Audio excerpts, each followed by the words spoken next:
आज ना बढ़िया नहीं क्यों तुम नागपुर से हो? देखो इवेंट वो जो हुआ है उस बारे में हम बात तो कर लेंगे और बात है सेंसिटिव, बट मैं हूँ मजे की साइड से, तो ऐसा सीरियसनेस में मत लेना। इन्फॉर्मेशन मैं दे जाऊंगा बेसिक। मैं न्यूज़ चैनल नहीं हूँ, मैं अभी बता दे रहा हूँ। हाँ, तो मैं अपना ओपिनियन भी दे दूंगा, तुम्हें इवेंट भी बेसिक बता दूंगा। बट अगर तुम ऐसा मतलब मुद्दा बनाना है और ब्लेम गेम के लिए बॉलीवुड को ब्लेम करना है, बीजेपी को करना है, कांग्रेस को करना है या आरएसएस को करना है, वो तुम अपने आप रखना। मैं अपना बता के जाऊंगा और जैसे बताऊंगा अपने स्टाइल में बताऊंगा, ठीक है? वार्निंग देने का काम था, ऐसा नहीं होना चाहिए बाद में रोते हुए भाई तूने ऑफेंड कर दिया। भाई तू रुका अपनी मर्जी से ना, मेरे को ब्लेम मत कर, मैं चाय पिला दूंगा। इस सज्जन को क्या तकलीफ है भाई? अरे आपको नहीं बोला यार, मैं तो वो चाय वाली दुकान की बात कर रहा हूँ। मतलब कल मैं बता के गया ना चाय बेचते थे, तो उसमें मैं कंफ्यूजन में था। बट जैसे मैं वीडियो एडिट कर रहा था मुझे पता एक आर्टिकल दिखा, मोदी जी के पिता के चाय की दुकान का कोई रिकॉर्ड नहीं है रेलवे के पास। मैं कहा है ये कब हुआ? जितनी देर में मैं डिप्रेशन में जा रहा था मोदी जी के बिहार पे, उतनी देर में एक और आर्टिकल मिला कि मोदी जी के पिताजी को चाय की दुकान कांग्रेस वालों ने दी थी। कांग्रेस वालों ने पिताजी को चाय की दुकान दी, कांग्रेस ने मोदी दिया है। हाय हाय कांग्रेस, हाय हाय मिर्ची, थू मिर्ची, तुम्हारी वजह से साले खुद तो पप्पू रखे हुए हो, अब मैं ये दे गया चाय। ये कैन डू जनरेशन है। मुझे नहीं मालूम तुम में से कितने लोग जॉब पे जाते हैं, काम करते हैं, अपना धंधा चलाते हैं और कितने लोग टैक्स भरते हैं डायरेक्ट, मतलब इनकम टैक्स नाम पे। पर मेरा जेन्युइन क्वेश्चन है कि ये नेता लोग टैक्स भर रहे क्या, या आईपीएल वाले टैक्स भर रहे हैं क्या? क्योंकि मेरे को कहीं सुनने में आया, मतलब देखने में आया कि पॉलिटिकल पार्टीज टैक्स नहीं भरती। मतलब समझ रहे हो, अगर वो 7,000 करोड़ ले गई इलेक्टोरल बॉन्ड में, कोई टैक्स नहीं उस पे। तूने 7,000 कमाया, दे बेटा टैक्स टाइम। तूने टैक्स भरा 7,000 पे, बचे खुचे से कोई सामान खरीदा, वापस टैक्स। हमारे यहाँ ऐसा ही होता है, हर चीज में तो टैक्स है। तू मेहनत कर ही रहा है गवर्नमेंट के लिए और उसके बदले में तुझे मिलता 5 किलो राशन और तू खुश है। आओ, अरे आईपीएल में टैक्स क्यों नहीं कर रहे, क्रिकेट में टैक्स क्यों नहीं हो रहा? अब मैं नहीं बताऊंगा भाई साहब, देश का कर्जा मालूम है कितना है? मुझे परवाह ही नहीं है। हाँ यही बर्ताव रखो क्योंकि उसी से आया है। 263% देश का कर्जा बढ़ गया। 1947 से 2014 तक देश पे 55-60 करोड़ का कर्जा था। 55 लाख करोड़ या 60 लाख करोड़ जो भी ले लो, ऊपर नीचे जो भी।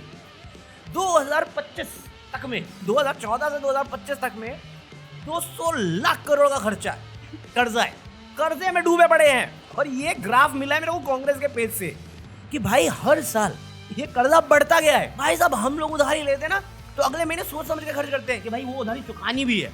ये कर्जे पे कर्जा लिए जा रहे हैं। जोर जोर से बोल के लोगों को स्कीमें बता दे। बट किसी ने सही कहा था, फकीर को तुमने सत्ता दी थी, उसने झोला तुम्हें पकड़ा दिया, मांगते रहो राशन। अब क्या बात करेंगे? अब आएंगे नागपुर पे। बेसिकली जिनको नहीं मालूम, अभी कुछ टाइम पहले एक छावा करके मूवी आई थी जिसमें औरंगजेब और संभाजी महाराज के बारे में कहानी दिखाई गई थी, और उसको काफी संघी लोगों ने, राइट विंग ने, बीजेपी ने बहुत प्रमोट किया। मतलब लोग इतने भावुक हो गए कि वो थिएटर में अक्षय खन्ना आता था स्क्रीन पे, वो स्क्रीन फाड़ रहे थे, लोग घोड़ा लेके थिएटर के अंदर आ रहे थे। उनको इतना बुरा लगा, 300 साल पुराने इवेंट को देख के उन्होंने बायोग्राफी समझ ली, उसकी डॉक्यूमेंट्री समझ ली। और उसके बाद इतना बवाल मचा कि फडणवीस आके बोले औरंगजेब की कवर क्यों रखी हमने? मतलब जर्मनी में हिटलर की कवर होती है क्या?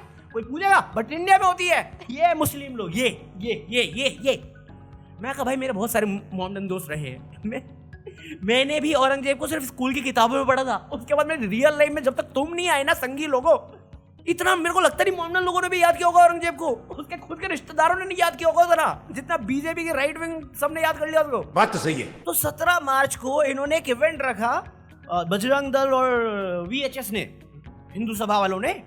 17 तारीख को छत्रपति शिवाजी महाराज जो है अपना नागपुर महल, जहाँ पे ये हुआ है टेंशन वाला माहौल, वहां पे, और वहां पे इन्होंने पुतले जलाए।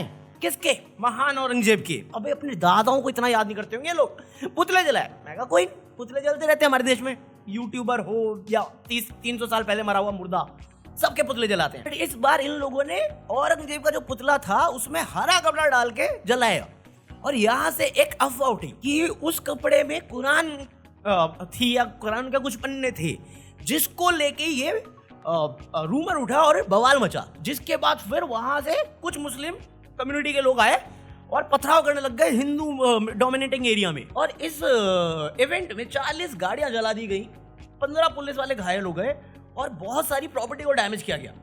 जिसके बाद हमारे फडणवीस आए, बोले ये प्री प्लान्ड अटैक है, प्री प्लान्ड। 300 साल में नागपुर में पहली बार जो हालत हमने बनाई है खूबसूरती से, उसके पीछे जिम्मेदार है छावा मूवी। आरएसएस का वो हेडक्वार्टर है जहां पे ये सब हुआ है, नागपुर में। वहां पे 300 साल में ऐसे हालत नहीं हुए और 10-15 दिन लगे हैं इनको वो इवेंट क्रिएट करने में। और ब्लेम जा रहा है किसमें? Vicky Kaushal. You should be shameful. शर्म कर, शर्म। अंग्रेज ये क्रिश्चियन बीवी रखी है इसने देशद्रोही। कुछ भी। देखो पहली चीज ना, मेरे को ये लॉजिक समझ में नहीं आता कि बॉलीवुड को हमेशा क्यों ब्लेम किया जा रहा है, क्योंकि इसके लिए एक बंदे को जिम्मेदार ठहराना बहुत गलत होगा। पहली चीज, वो इवेंट अलाउ क्यों किया गया? नहीं करना चाहिए था। औरंगजेब 300 साल पुराना इशू, 21वीं शताब्दी में वो टॉपिक होना ही नहीं चाहिए, ये डाइवर्जन था। उसके बाद वहां पे ऐसी बातें की गई होंगी क्योंकि वहां पे एक ऐसा बंदा है जिस पर मुझे 100% भरोसा है। मुझे अपनी काबिलियत पर उतना भरोसा नहीं होगा, मैं उस पर डाउट कर लूंगा। इस बंदे पे मुझे 100% भरोसा है कि जब मुंह खोलेगा गंदा बोलेगा। उसका नाम है राजा, तीर राजा, जो भी है ये, तलवार रखने के लिए बोलता है। क्योंकि बेसिक अगर तुम नोटिस करोगे उस मूवी का कोई मतलब नहीं है इस इवेंट के लिए। बजरंग दल ने उकसाया, उससे एक चिंगारी उठी, चिंगारी से एक रूमर उठा, रूमर से उठे, जो जिसको फायदा उठाना था उसने उसका फुल यूज किया है। अब ये कौन है ये तो उसका ईमान जाने या तुम्हारी श्रद्धा जाने, बट ये एक पुराना पैटर्न है जो हर जगह देखा गया है, हर जगह देखा गया है। किस पार्टी का है उसका नाम तुम भी जानते हो, मैं भी जानता हूं, बस ले नहीं सकते। तो ये पूरा मसला है। अब इसमें क्या एक्शन होगा, क्यों होगा? क्योंकि मैं बहुत रिपोर्ट्स देखी है जहां पे कुछ लोग मूवी को ब्लेम कर रहे हैं, इंक्लूडिंग चीफ मिनिस्टर। लोग विक्की कौशल को ब्लेम कर रहे हैं। मैं कहा मूवी इतना इंस्पायर नहीं करती, अगर करती है तुम्हें साइकोलॉजिस्ट एक्सपर्ट की जरूरत है, तुम्हें थेरेपी की जरूरत है। क्योंकि ऐसा कैसे हो सकता है कि तुम एक नफरत वाली चीज सीख रहे हो मूवी देख के, बट तुम अच्छी चीजें नहीं सीख रहे। 3 इडियट्स हम सबने देखी है, कोई भी फुनसुक वांगडू क्यों नहीं बना, क्यों नहीं हो रही इन्वेंशन? सुनीता विलियम्स को अब एलन मस्क की कंपनी अब लेके आने वाली है, इतना 9 महीने से वो अटकी हुई थी। वो मूवी देख के सीख रहा है। लोग मीम बना, जब तक इंडिया में सिनेमा रहेगा। अरे भाई, मूवी से तुम, मूवी एंटरटेनमेंट के लिए होती है, वो तुम बेफालतू पकड़े हो। वरना तुम अगर मुझे बोल रहे हो कि तुम अच्छी चीजें नहीं सीखे, सिर्फ बुरी चीजें सीख रहे हो, तुम नॉर्मल लाइफ में नॉर्मल हो, तुम भाई अनस्टेबल हो, वो थोड़ी है वो मूवी देखा मैं अब मैं करेगा क्योंकि मैं वो देख के सीखा हूं। अरे वो तेरे दिल में था पहले से, नफरत भरी पड़ी थी, उसने थोड़ी कुछ किया। वो तो 300 साल पुरानी बातें बता रहा है। अब बॉर्डर देख के कितने लोग चले गए सेना पे सुनील शेट्टी बनने के लिए, नहीं हुआ ना वो। तो फिर अब क्या, किस बात पे ब्लेम कर रहे हो? ये बस पॉलिटिक्स है, डाइवर्जन है कि असली मुद्दों से तुम्हें भटकाया जा सके। और एक चीज सिंपल बोलूं, अपने वोट का सही इस्तेमाल क्या करूं? इलेक्शन कमीशन में धांधली हुई है, धांधलेबाजी हुई है, सबको मालूम है ये चीज। क्या कर रहे हम लोग? बैठे हुए ना इंतजार में कि अपना नंबर कब आएगा। तुम ऐसे नेता चुन रहे हो, चाहे महाराष्ट्र, चाहे उड़ीसा हो, चाहे दिल्ली हो, चाहे हरियाणा हो, चाहे पंजाब हो, जो भी हो, अपने नेता ढंग से चुनो। वरना ये बात जो मैं अभी क्लिप बजाने वाला हूं, अगर मैंने की होती ना, ये सारे सेना मेरे पीछे पड़ गए होते माफी मंगवाने के लिए। मराठा के इंसल्ट कर दी, ये कर दिया, वो। नरेंद्र मोदी जी का पूर्व जो जन्म था वो महाराज छत्रपति शिवाजी थे, और उसका दूसरा जन्म ये अभी नरेंद्र मोदी है। ये बोल के गया पार्लियामेंट में, ये नेशनल इशू नहीं है। कहां गई वो सेना जो मेरे पीछे पड़ गई थी? मेरे पास तो जानकारी नहीं थी, मैंने अनजाने में बोला था। ये जानबूझ के बोल रहा है। भगवान विष्णु से छत्रपति शिवाजी महाराज, कौन है कौन नहीं है ये बंदा?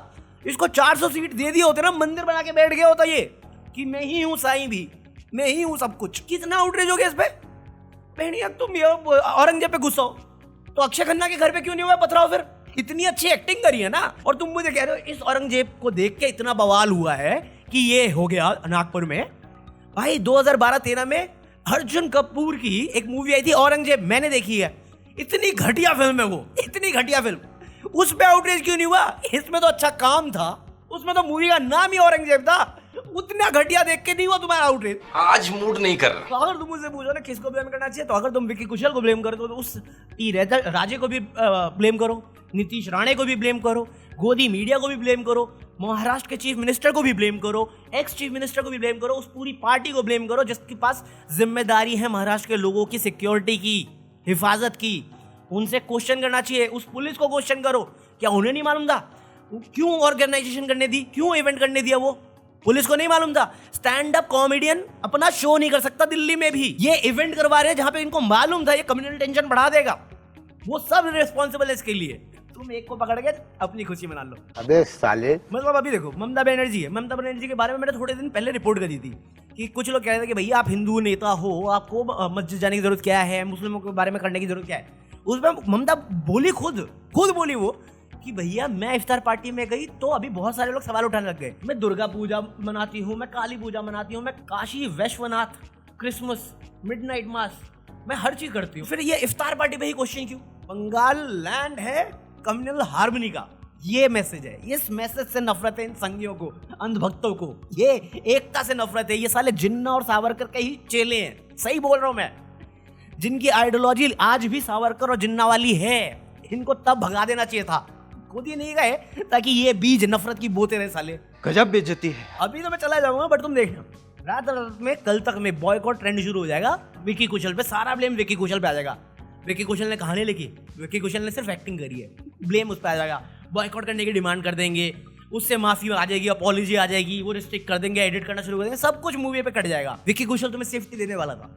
विकी कौशल ने एक आर्ट बनाई थी, मैं आज देखने वाला था, मैं वो नहीं देखूंगा, मैं सिक्स्थ सेंस देखूंगा कि साले क्या पता अभी से दोस्ती करना शुरू कर दो भूतों से, जल्दी दोस्त बनना ही पड़े, वहां पे तो ना हो ऐसा, दिक्कत ना हो जाए, दोस्ती बनी रहनी चाहिए अपनी। But do let me know, तुम क्या सोचते हो नागपुर में जो हुआ उसमें गलती किसकी थी? विकी कौशल या जो मैंने कहा जिन लोगों को चीफ मिनिस्टर, पुलिस एडमिनिस्ट्रेशन, वो इवेंट जो बजरंग दल और हिंदू महासभा ने किया था, वो अफवाह कहां से उड़ी, किसने उड़ाई, क्यों उड़ाई? फिर वो उतने 40-50 लोग जो अटैक करने गए हिंदू प्रॉपर्टीज पे, वो कहां से आ गए, उसी जगह पे क्यों आए? जबकि वहां नागपुर हेडक्वार्टर है, बिना उनकी मर्जी के वहां पे कुछ नहीं हो सकता जहां पे तुम्हारी चलती हो। वो गोदी मीडिया जो जबरदस्ती 300 साल पुराना प्रोपेगेंडा फैलाते रहे बिना सरकार से क्वेश्चन किए हुए, और एक पल के लिए तुम उस खबर को हटवा भी दोगे तो उससे क्या बदलाव होगा? क्या इंपॉर्टेंस है इस चीज की? क्या तुम इन्फ्लेशन कम कर दोगे? क्या तुम गरीबी हटा दोगे? क्या तुम फार्मासाइड रोक दोगे? क्या जो कर्जे में जा रहा है महाराष्ट्र सरकार या स्टेट या इंडिया का जो कर्जा बढ़ रहा है वो हट जाएगा? क्या हो जाएगा इससे?